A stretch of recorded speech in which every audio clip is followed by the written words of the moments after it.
la gloire de Jésus. Pharaon donne maintenant à Joseph le nom du premier ministre. Soit de ça, nous ne pouvons pas arriver à un point de décoller si nous ne créons pas au départ. Quand nous avons eu cette thématique, on a eu le temps vraiment beaucoup prier. Seigneur, on va te préparer maintenant ce qui était mon hémélitique. Ce qui est un des domaines où une séance de préparation de la prédication. On a compris hier, papa nous a dit, on ne peut pas parler d'ouvrir si quelque chose n'est pas fermé. Alors pour parler d'ouvrir, il faut que quelque chose soit fermé. Alors quand on parle de frère, c'est Jésus qui le prononce dans le livre de Marc. Le évangile de Marc, pour guérir un sourd muet, qui symbolise l'ouverture spirituelle et l'ouverture physique. Ce qui est sûr, c'est que la personne n'avait pas besoin encore d'être libéré physiquement. Il avait aussi besoin d'être libéré spirituellement. C'est ainsi Jésus, pour arriver à ce stade, il libère la parole de Dieu et foi. C'est un mot araméen qui veut dire ouvre-toi. Qui veut dire ouvre-toi. Et il explique à trois choses. Il veut dire d'abord la libération de la parole. Jésus a besoin que cette personne libère la parole. Deuxièmement, Jésus aussi a besoin que le goût de la foi. Que le goût de la foi de cette personne soit tiré. C'est pourquoi il pèse ses oreilles pour enseigner que cette sensibilité de la foi soit dégagée. C'est par là même la Bible est en train de dire la foi vient de ce qu'on entend. Alors, nous ne pouvons pas s'attendre à un miracle, à une ouverture, à une libération si cette personne n'est pas dégagée, si l'oreille n'est pas déclenchée. C'est ainsi, moi j'ai compris une chose de départ. Le papa Eric a dit ça, de nous dire la foi vient de ce qu'on entend. Alors il faut disposer l'oreille. Troisième chose, Jésus voulait aussi, au-delà de la parole, que Jésus cherchait que cette personne parle, parce qu'on nous dit que cette personne avait des difficultés de parler, et il était aussi muet. Il était muet, et il avait des difficultés de parler. Et troisième chose, c'est le déblocage. C'est le déblocage. Nous avons la parole que cette personne va libérer. Nous avons l'écoute de la foi, et enfin nous avons le déblocage. On va débloquer. Bibliquement parlant, Jésus guérit un homme qui est sourd et muet, que nous sommes en train de voir, qui a des difficultés de parler. Mais en prononçant ouvre-toi, Jésus libère des oreilles. En fait, c'est délié aussi sa langue, de manière qu'il soit en mesure de parler. Mais dans la spiritualité, c'est la folie. Parce que les choses de l'esprit, nous n'allons pas les comprendre. C'est le domaine caché de Dieu. Dans la spiritualité, papa, nous sommes en train de voir de plus une personne qui est en train de chercher une guérison physique. Mais dans la spiritualité, nous sommes en train de voir l'autre que Jésus est en train de donner ouvre-toi n'explique pas toujours la même chose. L'autre que Jésus est en train de donner ouvre-toi fait tout simplement dire, il lui donne l'invitation. Parce qu'en lisant, nous sommes en train de voir, la Bible est en train de dire, on lui amena un homme, et cet homme est en train d'emmener, on amena à Jésus un homme. On a insisté à Jésus. À un certain moment, c'est que Jésus avait refusé. Mais par force de l'insistance, par l'insistance, ma Bible est en train de dire, Jésus soupira. Jésus soupira. Pourquoi? Parce qu'il regarde la compassion que Jésus avait par rapport à la misère de cette personne. Alléluia. Ton amen n'est pas arrivé ici. Ton amen n'est pas arrivé ici. Moi je t'ai dit tout au départ, nous allons cresser. C'est ainsi Jésus est en train de dire. L'autre que Jésus est en train de donner au corps, ne symbolise pas seulement la guérison physique. C'est aussi Jésus est en train de donner l'invitation à offrir le cœur ainsi que son esprit. Est-ce que quelqu'un m'a compris? Jésus est en train de donner l'ordre. Au-delà de la libération physique, mais il est en train aussi de donner l'invitation à cette personne de faire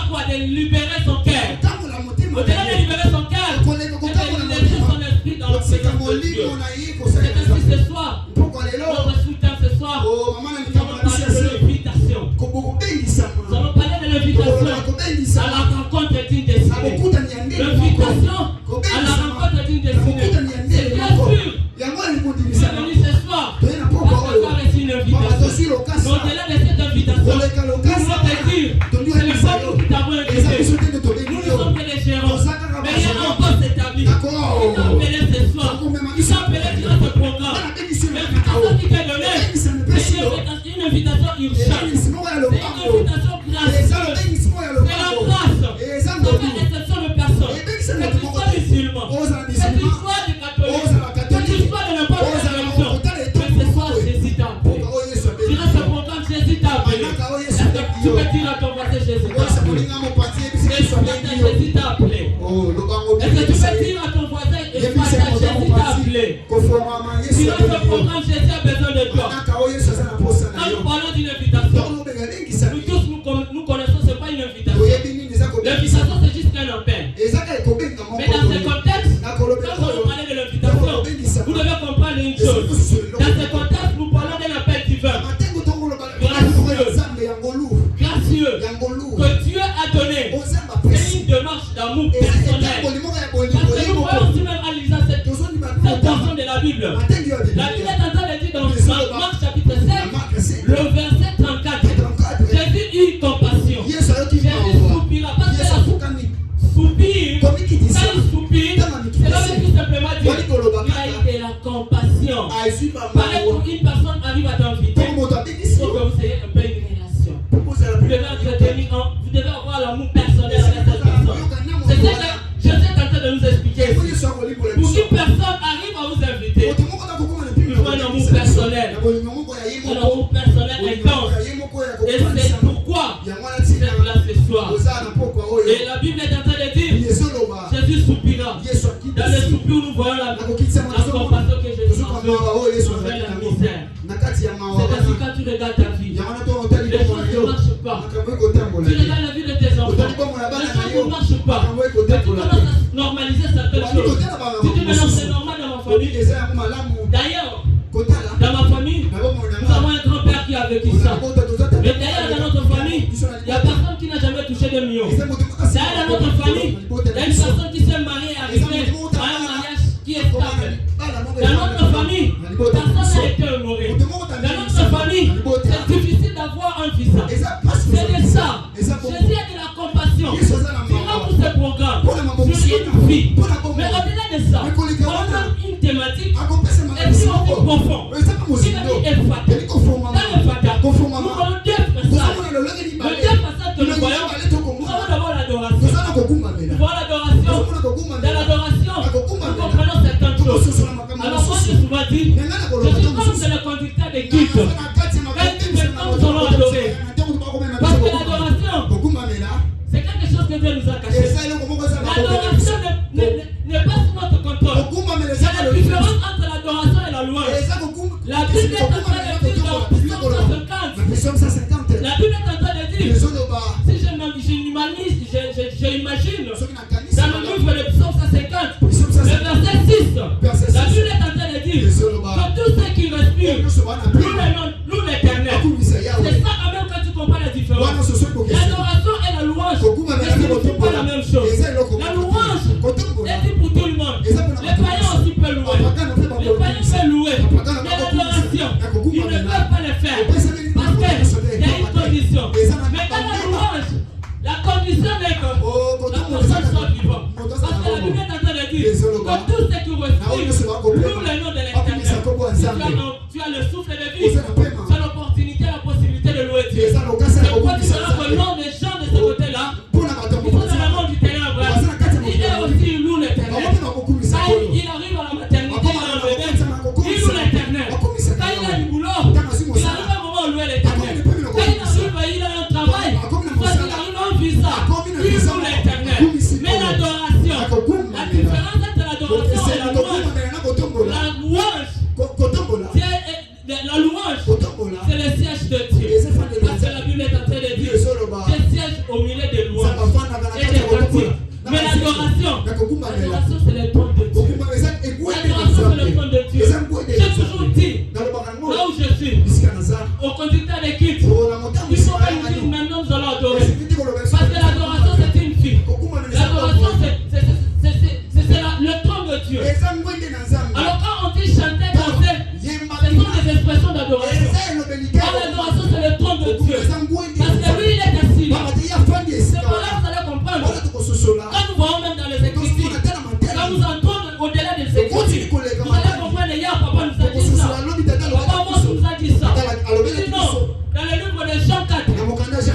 6, le verset 24, c'est ça là-bas.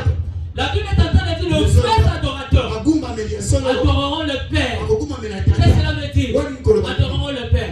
Tu dois porter la nature du Père. Tu dois porter la nature du Père. Comme je porte le Père. Tu dois porter la ressemblance du Père. Tu dois porter le spectateur. Les choses ne sont pas des adorateurs. Je suis venu te dire ce soir. Tu dois te programme. Les choses ne sont pas celles des adorateurs. Quand tu es un adorateur, quand tu es un adorateur, et quand la Bible est en train de dire, le frère adorateur adoreront le Père. Cela veut dire, nous devons porter la nature du Père. Quand nous ferons le Père, quand nous sommes en train de foi, c'est que nous sommes le Père. Et là, je peux le commencer à la maison. Mon attitude, c'est d'adorer. Et tout ce que je pense, c'est d'adorer. Je n'ai pas besoin que quelqu'un me force. Nous devons sortir de cette manière de réfléchir. Que danser, chanter, cela veut dire adorer. Chanter, danser, ce sont des expressions d'adoration. S'agenouiller, ce sont des expressions d'adoration. Quelqu'un peut être là aussi. Il est en train d'adorer, mais il ne dit rien. Par rapport à l'image qu'il a de Dieu. C'est ça la différence entre un idolâtre et un adorateur. Avoir un adorateur, c'est différent avec un idolâtre. L'idolâtre. Non, l'idolâtre. Ces gens-là, la différence avec nous les adorateurs est à ce stade. Eux-mêmes, ils fabriquent leur Dieu. Mais nous ne fabriquons pas. C'est l'image de Dieu que j'ai. Il s'appelle Adonai. Moi, j'ai l'image de Adonai. Et ce Dieu-là, quand je suis debout, j'ai l'image de ce Dieu-là. Je suis en train d'adorer. Quand je suis guéri de la maladie, c'est maintenant ce Dieu-là que je vais avoir. Que je reste le voir. Et cette image-là qui est dans ma tête, il est le Dieu qui guérit. Il est le Dieu qui guérit. Mais regarde un idolâtre. Il va faire quand même quelque chose. Ou lui-même est conforme. Ou lui-même est en train de donner des statues. Mais nous, quand nous parlons de l'adoration, c'est ainsi quand vous voyez, nous avons lu le livre de Genèse. C'est ce que Joseph est en train de dire. Joseph est en train de dire à Joseph. Joseph est en train de dire à Pharaon, est en train de dire à Joseph. Je te donne la bague. Je te donne le vêtement de feu. Je te donne même la fille de Potiphar. Tu prends tout. Mais moi, je te préserve de prendre le trône. Parce que le trône est réservé à moi. Parce que le trône, c'était juste le mode d'adoration qu'on donnait à Pharaon en Égypte. Parce que le trône ne peut pas donner à Joseph. Il donne à Joseph des bagues. C'est le symbole de son. Je te donne l'autorité. Je te donne le pouvoir de signer les décrets. Je te donne le pouvoir exécutif. Mais je te prive le trône. Tu peux pas de tout. Je vais te donner tout. Mais ce qui est le trône, je ne te le donne pas. Parce que si je te donne le trône, tu deviendras égal à moi. Les gens ne vont plus m'adorer par rapport. On va commencer à t'adorer. C'est ça. Donc, Joseph a pris tout. Pharaon lui a donné tout. Mais il a préservé le chose qui était le trône. Pareil avec Dieu. Quand nous parlons d'adoration, l'adoration c'est le trône de Dieu. Il ne faut pas toucher à l'éternel de Dieu. Ne cherchez pas à organiser les cultes.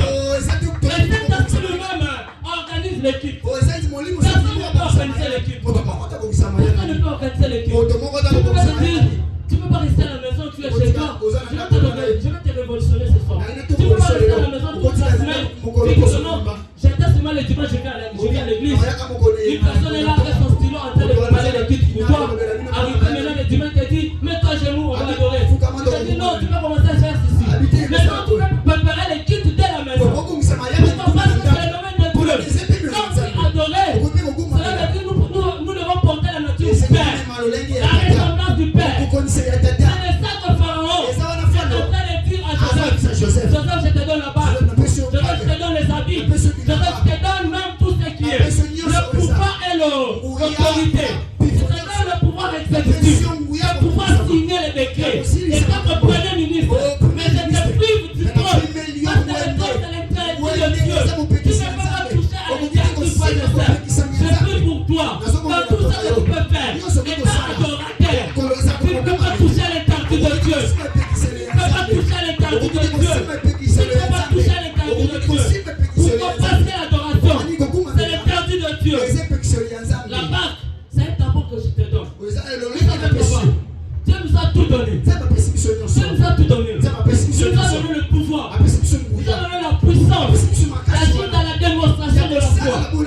même le pouvoir d'interpréter les choses. Le pouvoir de poser le pouvoir de détail. Tu vois une personne, tu détestes sa vie. Tu ne crois pas que tu es là. Dans 2 jours, tu verras des choses extraordinaires. Dieu t'a donné ça. Même la puissance de tout. Agir dans la puissance. Mais il a pris une chose. C'est son adoration. C'est son adoration. Donc vous voyez à un certain moment, Lucifer, Dieu l'a donné tout. Dieu l'avait donné tout. Mais à un certain moment, quand il a voulu toucher le temps de Dieu, de dire je m'élèverai, je monterai au montagne de l'Éternel. C'est alors qu'il a précipité. Est-ce que je suis en train de parler à quelqu'un ce soir? Moi je parler à des adorateurs. C'est par là que Dieu l'a précipité. C'est par là que Dieu l'a précipité. Frères et sœurs, je prie Dieu que tu me touches dans les âmes. Je suis en train de prier durant tous ces programmes. Que tu sois éveillé. Je prie que tu ne touches pas à l'adoration de Dieu. Que tu ne cherches pas à organiser les choses. Que tu chantes avec tes chansons. Pour Dieu, les chanteurs ne vont pas l'entendre. Les chanteurs comme tu veux. Mais c'est le domaine de Dieu. Est-ce que je suis en train de parler? Est-ce que je suis en train de parler?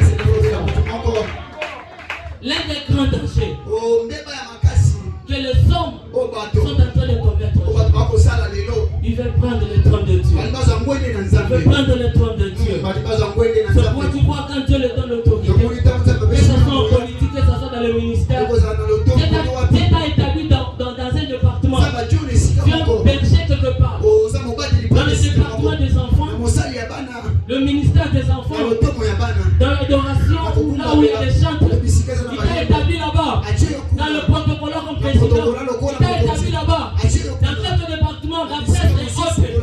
Mais maintenant, là, quand on te donne l'autorité, le pouvoir, et tu cherches maintenant à chercher autre chose.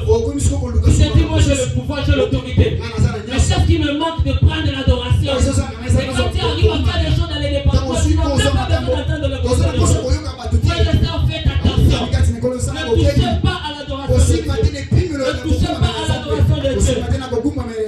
C'est pourquoi vous verrez dans de certaines choses, dans la plupart des cas. Moi je dis ça même chez les enfants aujourd'hui. Vous savez pourquoi? Un chantre de l'Éternel puissant de notre pays qui est parti si tôt. Si aujourd'hui peut-être il serait là, quand même si on devrait le faire comme un idolâtre. J'ai parlé des chantres à l'autre. Une personne qui a chanté pour l'Éternel, où ces chansons ont traversé dans son groupe, ont traversé les 5 continents, même dans le pays où nous voyons où on ne prie pas Jésus, où quelques villes seulement on est en train de prier. Il y a des cantiques, des sections on est en train de chanter. Alors imaginez-vous si aujourd'hui il était là. Je crois qu'il est mort en 2011, si je ne m'en suis pas. Mais de 2011 aujourd'hui, ça fait combien d'années? Je pense qu'il est 15 ans, quelque chose comme ça. Et alors dis-moi si à l'homme, allez lui était là. Plaisir allait lui donner le trône. Plaisir allait lui donner le trône. Il devrait devenir une statue. On devrait faire comme une statue.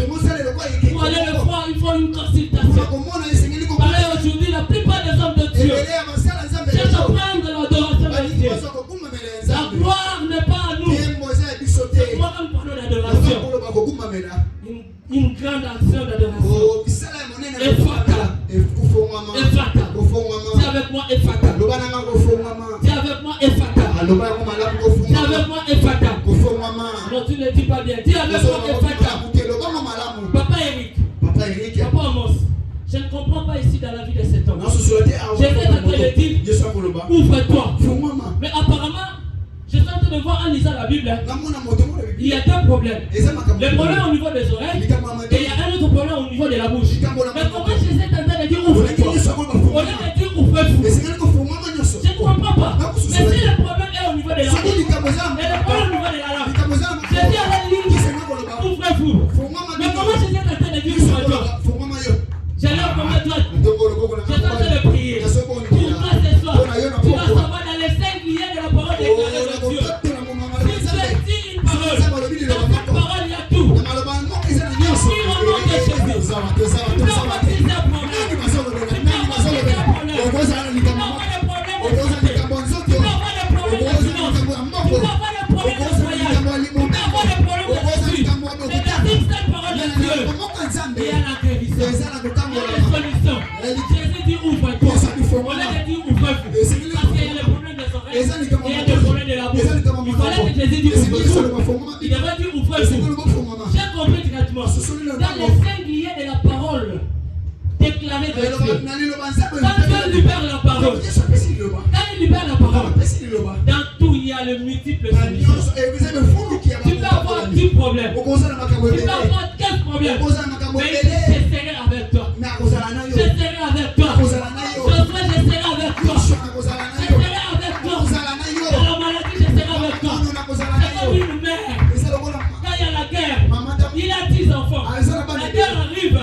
Qu'est-ce qu'il va faire? Tu vas prendre quel enfant? Tu vas laisser quel enfant? C'est pour la tête en train de dire si ton père t'abandonne, si ta mère t'abandonne, moi le Seigneur Dieu, il ne t'abandonnera pas. Je lève ma main, j'ai appris. Il ne t'abandonnera pas. Dans cette situation que tu travailles, c'est que tu as des problèmes. Tu as des problèmes de fiançailles.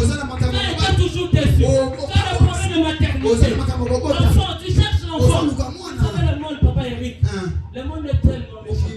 Avec le monde, vous n'allez pas comprendre les choses. Les gens sont devenus trop cruels. Sur le point, ils seront là entre autres. Quand tu te maries, le premier à applaudir pour toi. Quand tu vas dans un mariage, ils sont en train de compter les jours. Au lieu de glorifier Dieu par rapport à ce que Dieu t'a fait, ils sont là dans le sujet de moquerie. Ils t'attendent dans le sujet de l'échec. Mais alors, j'aimerais dire à quelqu'un ce soir, quand tu viens dans un programme, il faut t'abandonner. Tu dois t'abandonner. Que ton cœur doit s'abandonner. Ton esprit doit s'abandonner. Ton esprit avait besoin. Parce que quand nous regardons ce saut de miroir, il vivait dans une région. Écoutez les amis. On dit qu'il vivait à Décapole. C'est une région de 10 villes. Dans ces 10 villes, vous verrez vraiment dans leur culture. La culture tournée. Tout se tourne dans des histoires telles que le Guinex, telles que le chien, telles que le forum, des histoires comme ça. Et il y avait aussi le culte de Dieu. C'est une licence. Et alors ces dieux-là, il y avait des temples. Mais tout autour. Alors quand Jésus comprend ces choses, il arrive et il dit à cette personne, Ephrata. Ça veut dire il voit une autre dimension. Vous êtes entré dans une contrainte païenne. C'est la parole de ce qui se passe dans notre pays. Dans notre pays même. On a vu déjà être tourné toujours. Dans certaines choses que nous voyons même dans la vie de ces gens. La vie est tournée dans le théâtre. Vous verrez le week-end. Les gens sont dans des endroits touristiques. Ils vont pour aller prendre les bons publics. Ils vont prendre le bain public dans les piscines. Ils se disent non, nous devons nous divertir. Donc ce tour d'ici, c'est dans un contrée. Dans un contrée bloqué. C'était un contrée de païens. Il y avait les cultes de Dieu. Dans la magie imposée. C'est-à-dire Jésus quand il arrive, il comprend quelque chose. On ne peut pas débloquer une personne tant qu'il n'y a pas la porte. Quand vous demandez à une personne de sortir, avant qu'il sorte, il faut qu'il y ait une porte. Quand quelqu'un doit sortir, mais il faut avoir aussi les clés. Mais la personne doit sortir, il doit sortir comment? Il n'a pas une porte, il n'a pas aussi les clés. C'est par là que Jésus comprend. Il faut penser ses doigts. Il touche maintenant ses oreilles. Il touche ses oreilles avec ses salives. Il libère la parole, il dit Ephrata. Il dit Ephrata. Pourquoi? Parce qu'il avait compris. Frères et sœurs, laisse-moi vous dire. Dans la vie, c'est des choses que tu ne peux pas exposer. Si tu veux gagner la bataille dans la vie, il y a des choses que tu ne peux pas permettre. Le tout premier principe est, tu ne peux pas exposer tes oreilles. Tes oreilles. Tu ne peux pas donner n'importe qui. Tu ne peux pas exposer tes oreilles. Il y a un discours qui est réduisant. Il y a un discours qui t'affaiblit. Oh non, regarde-toi. Mais tu as quoi? Dans ta famille, tu as quoi? Les gens de votre famille ont quoi? Vous êtes dans une famille malheureuse. Qu'est-ce qui peut sortir de vous? Pas de ça, n'expose pas tes oreilles à l'émission qui te rabaisse. Quand tu as compris ces choses, il va toucher ses oreilles.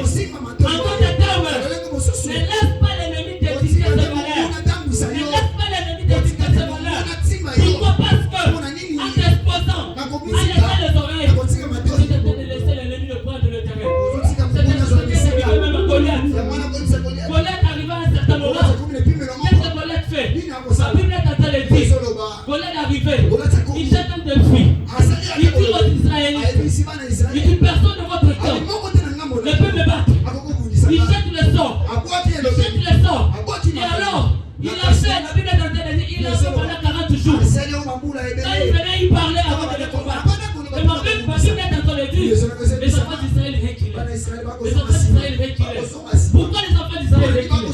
Ils commençaient à laisser de l'espace. Parce qu'ils entendaient les paroles. Les paroles qui entraient, qui les faisaient peur. Quand je sors dans la vie, si tu vas gagner la bataille, ne pose pas tes oreilles. Un homme m'a dit, papa, un homme m'a dit, un mensonge. Un mensonge. Quand on vous le répète, ça peut passer pour une vérité. C'est pourquoi vous voyez la vie de cette personne. Il était exposé. Ses oreilles étaient exposées. Ce qui est sûr dans ta famille, c'est le lien. Les liens générationnels. Tu vivais la même chose. Tu es exposé à cette culture. Tu es exposé à cette coutume. Et tu arrives à normaliser ça. Maintenant c'est normal.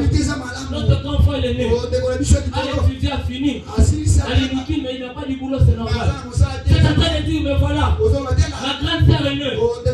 La fille de ma cousine. D'ailleurs, lui aussi a un enfant. Mais il n'a pas de mariage. Il est une fille mère. Tu arrives à normaliser. Et c'est quand tu es en train de normaliser, au fur et à mesure que tu laisses ton oreille, pas de sort. Tu es en train de laisser la place à l'ennemi. Tu es en train de laisser la place à l'ennemi. Tu es en train de laisser la place à l'ennemi. C'est le fait que Romain Romains 10, le verset 17. La Bible dit, la foi vient de ce qu'on entend. La foi vient de ce qu'on entend. Plus que tu entends, plus que tes oreilles sont exposées à écouter les futilités, à écouter les choses qui te remettent, à des choses qui te condamnent encore. Frères et sœurs, tu ne seras jamais débloqué. Tu ne seras jamais débloqué. Tu ne seras jamais délié. Est-ce que je suis en train de parler? Est-ce que je suis en train de parler? Est-ce que je suis en train de parler? J'aime ce que la Bible dit. La Bible est en train de l'écrire dans le livre de Luc 1, de verset 39 à 41. Marie est arrivée. Marie arrive. Il s'approche à Élisabeth. Il salue Élisabeth. La Bible est en train de dire, l'enfant qui était dans le ventre d'Élisabeth s'est tressailli. Il s'est tressailli. J'aimerais dire à quelqu'un ce soir, si tes oreilles est exposées, tes oreilles sont exposées, cela influencera ce que toi tu portes. Parce que Marie a tout simplement salué Élisabeth. Mais qu'est-ce qui fait que Élisabeth portait à cette tressaillie? Puisque tu t'exposes au discours qui te rabaisse, frère de ça, ta destinée va prendre un autre envoi. Ce que nous disons aujourd'hui, ce soir, tu as reçu une invitation de la rencontre de ta destinée. La toute première chose, tu dois croire à Jésus. Croire à Jésus comme Seigneur de Seigneur. Quand tu crois à Jésus comme Seigneur de Seigneur, maintenant la porte de l'adoration s'ouvre. Et souvent, tu vas refuser au vêtement. Papa Eric, on ne peut pas porter les vêtements et être sale. Est-ce que je suis en train de parler à quelqu'un? La robe de gloire, on ne peut pas la porter quand on est sale. C'est comme vous allez lire même dans le livre de Rites, chapitre 3. Quand vous prenez le livre de Rites, chapitre 3, premier verset, tu descends à 3. Naomi est en train de coacher. Naomi est en train de coacher. Il dit à sa belle-sœur, Rites, il dit, je te conseille. Ne descends pas à temps. Tu vas descendre à l'aise. Tu dois attendre de Boaz pour manger de boire. Mais avant ça, il demande à Rite de se laver. Lave-toi. Et après tu vas pas mettre les beaux vêtements. Frère et sœur, tu ne mettras pas la robe de gloire. Si autant tu n'arranges pas ta vie. Et c'est juste en train de parler à quelqu'un. Tu dois te repentir. Tu dois disposer ton cœur. Devant tout ce programme, tu dois te pardonner à Dieu. Tu dois te délaisser à Dieu. Ne dites pas que je viens, je pars dans un programme de prière. On va me quitter les étapes de prière. Mais tu viens dans sa réunion de prière. Avant de dire, je pars. Parce que je sais l'adoration. L'adoration, ça se voit. L'adoration, il mange de ça. La gloire est à Dieu. Je ne veux pas le glorifier. Je veux m'en pardonner. Je veux me laisser. De façon à ce que dans tout ce que je veux faire, que je sois délié. Car il est un Dieu miséricordieux. Il dit, venez à moi, vous dites, chargé, fatigué. Je vous donnerai du repos. Il ne regarde pas ce que tu as fait. Peu importe tout ce que tu as eu à faire. Je t'appelle à Ephata. T'appelles à Ephata. De la compassion. De la compassion. Et ta vie. Et là, ta vie, tu tournes en haut. Tu n'avances pas. C'est les ça, frères et sœurs. Pour aller chuter. Pour toucher 3 points. C'est la base. Dans toutes tes thématiques. Nous avons la foi. Il y a 3 choses. 3 choses qui diminuent ta foi. Premièrement, nous avons la paix. La paix diminue la foi. C'est pourquoi nous voyons les Israélites. À chaque fois que tu connais ce président, ils reculèrent. Ils avaient peur. Pourquoi? Parce que même Jésus a dit aux disciples, pourquoi avez-vous peur? Comme le peu de foi. La peur diminue la foi. La peur diminue la foi. Ne regarde pas la hauteur de cette situation. Peu importe les années que cette situation a eu, peu importe les années que ce problème a eu, les gens arrivent à te mortifier, les gens arrivent à te montrer contre toi. Mais brise maintenant la paix. La paix diminue la foi. La deuxième des choses, c'est le doute. C'est le doute. Le doute diminue la foi. Pierre est arrivé à un certain moment. Jésus a donné l'ordre. Il dit, tu peux venir là où je suis. Mais Pierre regarda maintenant la tempête. Il regarde le sol. Pierre a pu douter. Il a douté. Le doute diminue aussi la foi. Le doute diminue la foi. La troisième des choses, c'est la raison. Moi, je n'ai jamais vu quelqu'un. J'ai rencontré un frère qui faisait la publicité ou le marketing de l'air de la famille. Il faisait le marketing de la mauvaise vie de leur famille. C'est normal.